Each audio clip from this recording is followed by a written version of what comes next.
السلام علیکم۔ خلیفہ مقتدر باللہ، ایک کم عمر خلیفہ۔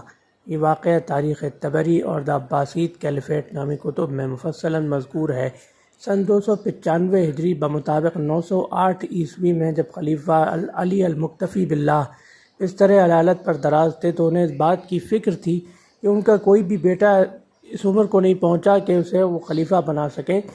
چنانچہ ان کے بعد خیر اندیش مشیروں نے ان کو مشورہ دیا کہ اگرچہ آپ کا کوئی بیٹا بالغ نہیں ہے مگر پھر بھی آپ کے بھائی جعفر بالغ ہیں جن کی عمر 13 سال سے تجاوز کر گئی ہے، آپ مناسب سمجھیں تو انہیں تخت نشین کر دیں۔ خلیفہ مکتفی باللہ کو یہ مشورہ بہت پسند آیا اور انہوں نے مشورہ تسلیم کرتے ہوئے حکم دے دیا کہ میرے بعد جعفر کو تخت نشین کر دیا جائے۔ خلیفہ مکتفی کے انتقال کے بعد ان کے چھوٹے بھائی جعفر بن معتضد کو المقتدر باللہ کے لقب سے تخت نشین کر دیا گیا۔ خلیفہ جعفر المقتدر دوسرے خلیفہ تھے عباسی خاندان میں جن کا نام جعفر ہوا خلیفہ متوکل کے بعد، اور اتفاق ہے کہ خلیفہ متوکل بھی شہید ہوئے اور خلیفہ مقتدر کو بھی شہید کیا گیا۔ ابتدا میں یہ ہوا کہ جب خلیفہ مقتدر کی بیعت کی گئی تو چند دن کے بعد ہی زبردستی ان کو تخت سے ہٹا دیا گیا، لیکن انہیں بہت جلد ہی مددگار مل گئے اور انہوں نے دوبارہ تخت سلطنت پر قبضہ کر لیا۔ چند سال تک تو سلطنت بہت کامیابی سے چلی اور کوئی دشواری پیش نہ آئی، کوئی رکاوٹ نہ آئی، لیکن کچھ عرصے کے بعد انہیں معزول کر کے ان کے چھوٹے بھائی محمد بن معتضد کو القاہر باللہ کے لقب سے تخت نشین کر دیا گیا۔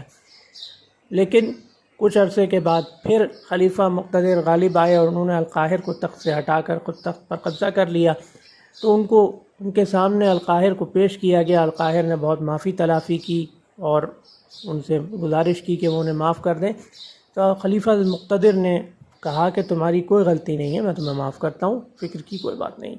اس کے بعد خلیفہ مقتدر نے کئی سال مزید حکومت کی، یہاں تک کہ 320 ہجری میں خلیفہ مقتدر کو شہید کر دیا گیا اور یہ 25 سالہ ان کا دور اختتام پذیر ہوا۔